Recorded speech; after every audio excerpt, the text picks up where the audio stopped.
What's up, guys? Welcome to Daily Dose of Reddit. This is your host, Zach, and today's subreddit is r/IDontWorkHereLady. This story is called, Couldn't Be Any More Obvious. I had received my paycheck this Thursday, and since my father was out of town for the week for work, I decided to help him out a bit more and buy his part of the groceries for the week along with my own. We usually go grocery shopping together on the weekends, but we each buy our own thing since we eat different foods. Me saving up my money by getting basic ready-to-eat foods like ramen noodles, potatoes, bread, eggs, stuff I know I can last a week with just $10 or so. While he spends a bit more for meats, vegetables, certain ingredients, etc. Since he'd been spending a bit more money on gas for the trip back home this Sunday, I figure he probably wouldn't have too much to spend for his groceries once he got back. So I wrote down a list on my phone of the things he usually gets when we shop. Luckily, he always buys pretty much the same stuff every week, so I know what to get. Fast forward to today, Friday morning. I get up pretty early to cash my check and head to the store near my house before the lines get pretty long, as it would get colder later during the day when I'd have to return home. I make it to the store and it seems like it's about to start filling up, so I grab a cart and start making my way through the aisles and get what I need. I fill my cart pretty quick with what I need, walking along, picking things off the shelf, when I turn to the next aisle and see a woman with her cart parked sideways, blocking the area off as she looks up at an employee on a ladder reaching things off a high shelf, presumably for her. She's huffing and looking around impatiently, seemingly annoyed. I figure, poor guy, having to deal with entitled, stuck-up Karen, which was odd since she didn't look like a Karen. I turned my cart, hoping to go to the next aisle, hoping she wouldn't be blocking off the area once I returned. But because my cart was getting full, it was quite heavy and I slowly reversed and turned around. Unfortunately, I wasn't fast enough to leave and might have either made eye contact, she read my mind and noticed I called her a Karen, or was annoyed that I sympathized with the employee and not her, because he was just an employee while she needed him to hurry up because she needed to pick up Jeffrey from soccer practice. Being a single mom is the toughest job in the world for a Karen after all. Not actually what she said, but I'm pretty sure we all know that's the reason why. Anyway, she noticed me and my turning my cart around as she turned and began speed walking towards me. At first, I didn't think anything of it. She probably saw something on a lower shelf she needed and went to pick it out. It was only when I was halfway into the next aisle when I heard her footsteps jog up next to me and grabbing my cart, actually calling out in quite a polite tone, "Excuse me." I was surprised at first, wondering why she'd go out of her way to stop a complete stranger in a polite manner, especially from seeing her from afar looking peeved and annoyed at an employee mere seconds ago. I quickly stopped my cart before I accidentally hit her or run over her foot, as after grabbing my cart, she stood in front of it. I thought maybe it's an emergency, but again, why go up to a stranger when the store associate was right there? Either way, I'm always polite to everyone I meet, and thus the conversation begins. Caught off guard, I say, "Oh, yes? What's wrong? Can I help you?" Karen, still sounding polite, "Yes, I need your help." "What is it?" "Come with me," as she begins walking away. Okay. I start slowly turning my cart again to follow Karen. No, leave the cart here." I'm still confused, but still thinking she may need actual help with something. I leave my cart to the side so I don't block the aisle and follow her. Oh, okay. She leads me to the previous aisle she was blocking, and her tone of voice changes. "Go get another ladder and help your fellow associate here. He's having trouble taking items off the shelf quickly, and I want to get to the checkout line before it gets too long. You can finish stocking things later." Oh, sorry. I don't actually work here. I'm actually doing my own shopping. "Oh, please. I'm sure you can spare a bit of time helping me out. Just get a ladder and help me with the things I need off those high shelves. Stocking everything doesn't take so long. I'm sure you've been here all morning putting things away." "I can't help you with that. Sorry. I don't work here, like I said. I'm actually just a customer, just like you. Maybe you can find an actual employee, or I can walk around shopping, and if I see someone, I can tell someone needs assistance in your aisle." "Look, I really don't have time for this. Either get another ladder or leave if you don't want to help." The actual employee that was up on the high ladder must have finally looked down, as I'm sure he was still picking her items or moving some stuff around, and pointed to Karen. "Excuse me, ma'am, he's not an employee." Karen looked up at him, then back at me, and finally noticed that I, in fact, wasn't an employee. The employee uniform at this store is a blue collar shirt with black dress pants and black dress shoes. I was wearing black jeans with a tear in the knee, white sneakers, a black t-shirt with a tuxedo design, and a gray hoodie and beanie. I understand me walking around quickly with a cart full of stuff may look like I'm a stalker trying to work quickly, but as for the uniform, I have no idea. Karen, looking a bit embarrassed, says, "Oh, sorry."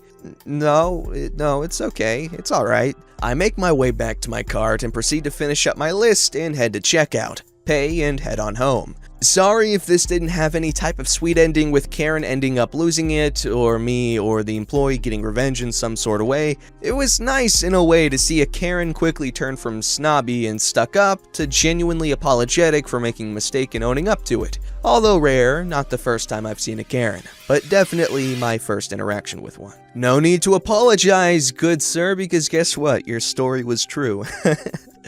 This story's called Rude Lady at the Eye Surgeon Office Got Pissed Off at Me. This happened Monday. I have cataracts and glaucoma and had an appointment to measure my eyes for corrective surgeries. The office staff wear green polo shirts with the office name on it, khaki pants, and black sweaters. I'm wearing gray yoga pants, blue Ugg boots, turquoise thermal shirt, and a black polar fleece jacket and a knitted beaded cap on my head. I always arrive 15 to 30 minutes early for my appointments. They gave me additional paperwork to fill out. So I was sitting on the sofa, minding my own business, filling the health form out, having to look up what my prescription and dosage is, when this older woman came up to me and stood there staring at me. I looked at her over the top of my glasses and asked if I could help her. She demanded that I go get behind my computer and get her signed in. Nah, my computer isn't here at this office, but about 20 minutes down the road at my husband's business office. Really don't think it would help her at all, but I was raised to be polite to my elders and I am in my 60s. I'm sorry? I don't work here. I got up and turned in my paperwork and sat back down. She followed me up to the desk, demanded to speak to the office manager. By George. About that time, I get called back from my appointments. About 35 to 45 minutes. Mapping eyes takes a while, and setting up surgery appointments take even longer. I'm escorted to the front, and this older woman is still complaining about me. She points at me to the office manager. Her! The office manager told her that I don't work here and she needs to wait in line to get signed in. The manager takes my paperwork and sets up my 2 post-op appointments. I can hear that old woman complaining that I'm probably taking her dates. Office manager just shakes her head, told her no big deal, smiled at the old woman, and told her to have a nice day. I mean, good thing she was at the eye doctor's, cause she obviously needs them.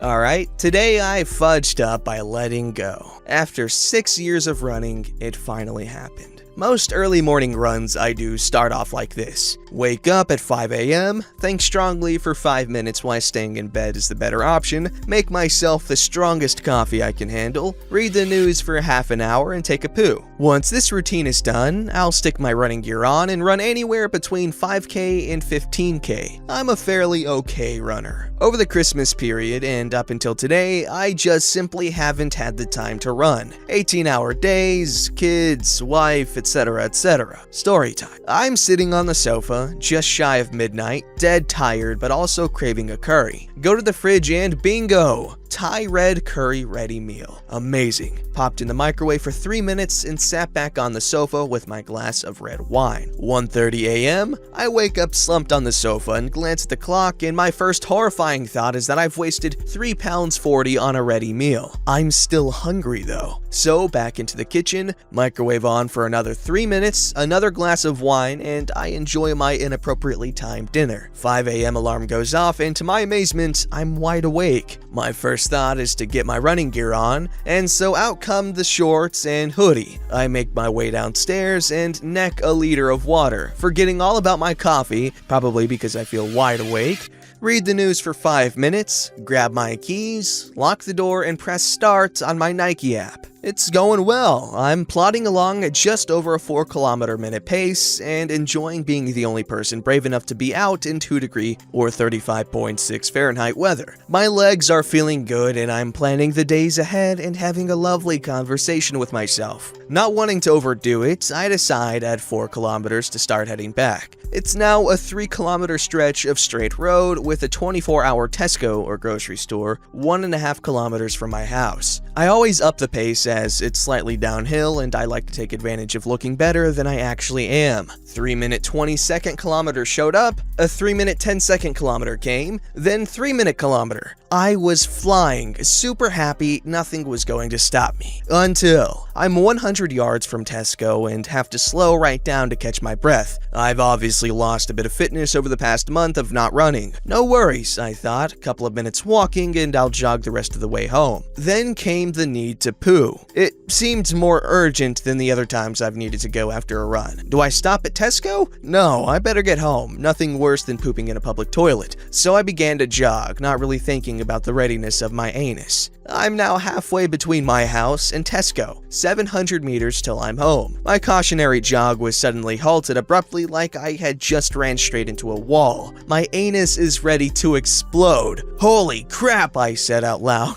The sheer need for me to go has gone from a 3 out of 10 to a 9 out of 10. Now, I've been at a 9 out of 10 a few times in my life, so although desperate, I composed myself and focused on getting home. I started to run quickly, very quickly. 200 meters down and bang, the brick wall. I've gone from a 9 out of 10 to, if I don't get home in 20 seconds, I am finding a bush. I can't go in a bush, not in a respectable area. I'll be arrested and thrown in jail for the rest of my life. I'm half a kilometer from my house. I'm 27, fit and healthy. I am making it home. I start sprinting. I'm breaking records. I'm pretty sure Usain Bolt would not keep up with me right now. The road just disappeared beneath my feet. A couple of turns and I get into my road with my keys ready in my hand. I'm 50 meters from my door and I can't sprint anymore. I walk. My anus at this point feels like the exit of a concrete mixer holding back the entire weight of the world. I'm 10 meters from my door, practically in tears. My anus clenched so tight I thought I was gonna snap my spine. Oh no. It was then my body and mind just gave up in one swift motion. I was reminded about what it was like to be a baby again. I've just full on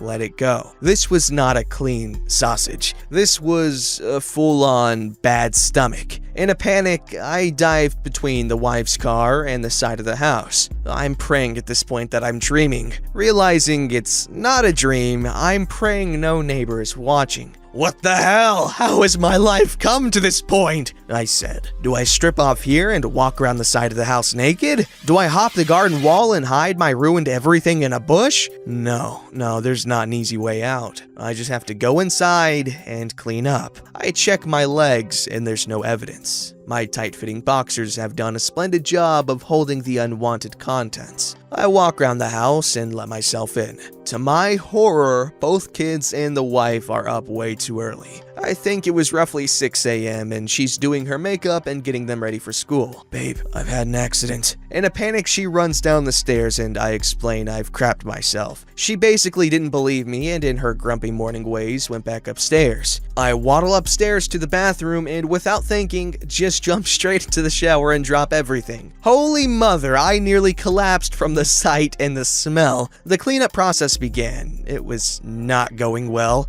at all. The hot, steamy shower was exponentially making the smell worse with every passing minute. So bad, in fact, that my kids and wife entered the bathroom at once and all just stared at me in complete disappointment for a brief moment before exiting and bursting into fits of laughter. Daddy's pooing himself! I'm telling everyone!